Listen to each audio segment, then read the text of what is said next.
Hello, I'm David Walliams, and I'm going to be reading an extract from my latest book, Billionaire Boy. This is from Chapter 1, Meet Joe Spud. Have you ever wondered what it would be like to have £1 million? Or £1 billion? How about £1 trillion? Or even a gazillion? Meet Joe Spud. Joe didn't have to imagine what it would be like to have loads and loads and loads of money. He was only 12, but he was ridiculously, preposterously rich. Joe had everything he could ever want. 100-inch plasma, widescreen, flat-screen, high-definition TV in every room in the house. 500 pairs of Nike trainers. A Grand Prix racetrack in the back garden. A robot dog from Japan. A golf buggy with the number plate Spud 2 to drive around the grounds of his house. A water slide which went from his bedroom into an indoor Olympic-sized swimming pool. Every computer game in the world. 3D IMAX cinema in the basement. A crocodile. 24-hour personal masseuse. Underground 10-lane bowling alley. Snooker table. Popcorn dispenser. Skateboard park. Another crocodile.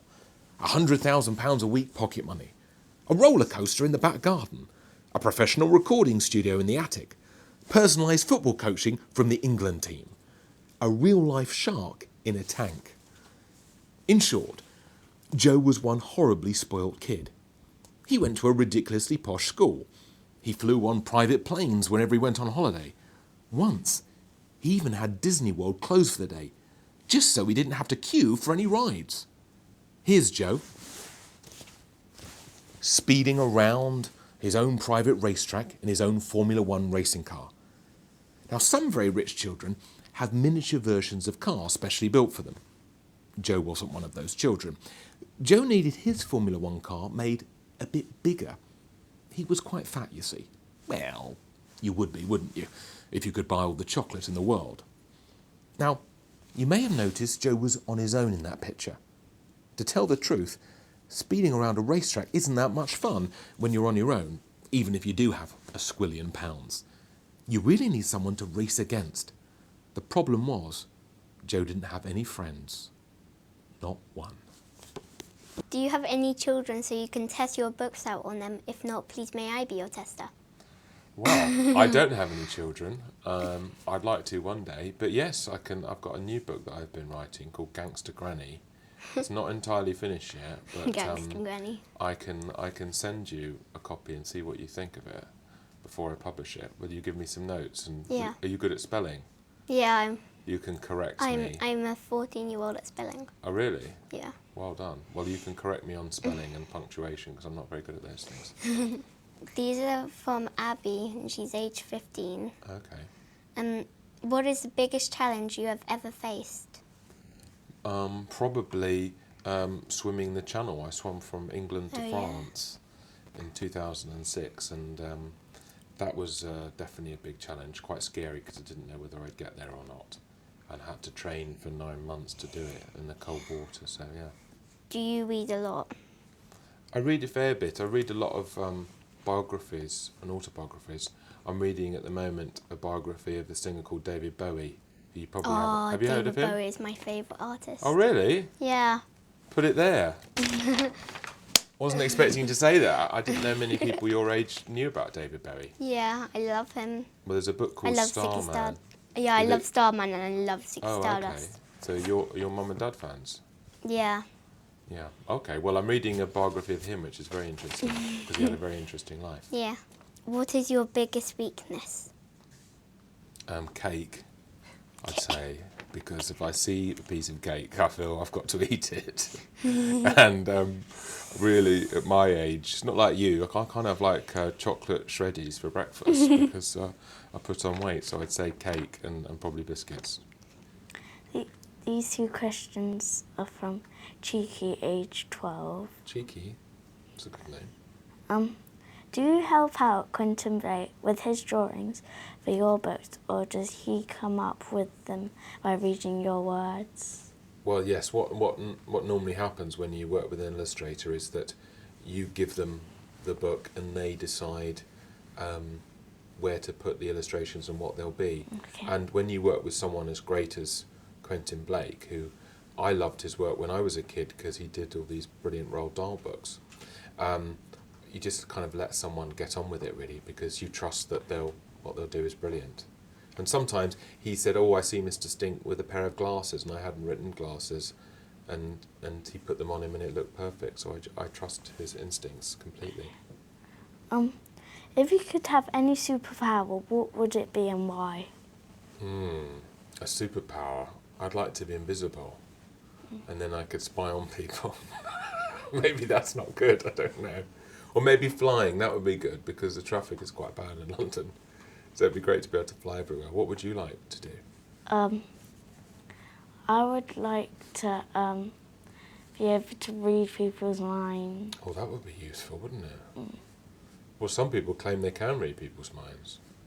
It'd be interesting to know what everyone's thinking about you. Are any of your books adapted from a real-life story that you've witnessed happening? No, not really. They're all works of imagination. Sometimes you take bits and pieces from real life and you kind of put them in the book, or real thoughts and feelings you've had, but the actual events and the characters are all made up. Well, very nice to meet you, Linus. Thank you very much for all those fantastic questions.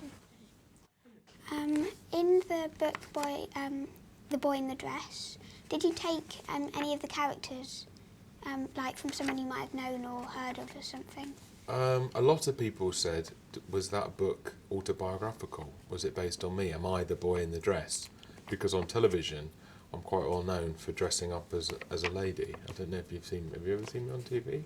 No, well, it's more for adults, you see. I sometimes think of actors I like. The dad, you know, the character of Dennis's dad?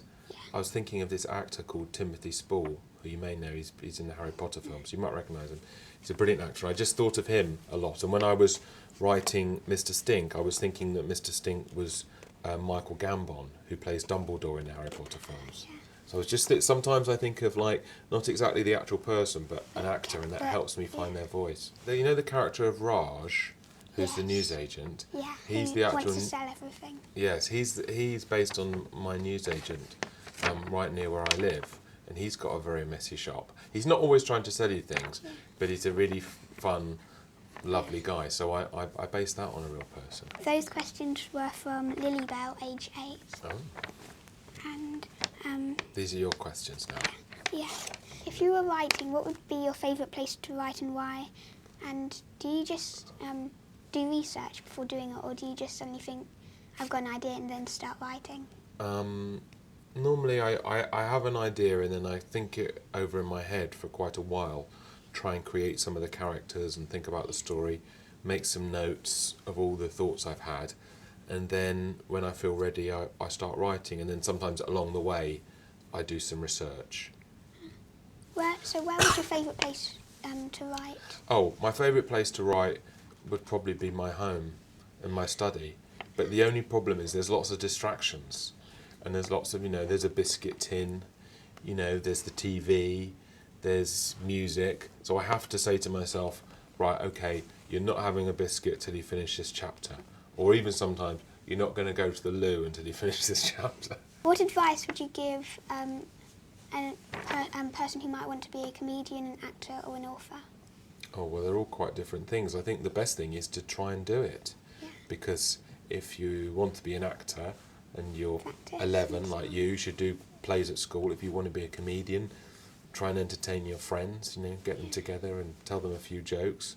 And if you want to be an author, just try and write some stories. But I always think, don't be too ambitious, start with a short story and build it up. A lot of people think, oh, I want to do, write 1,000 pages of a book. Don't, just do, little steps at a time. Thank you. Thank you very much. They're wonderful questions. Goodbye.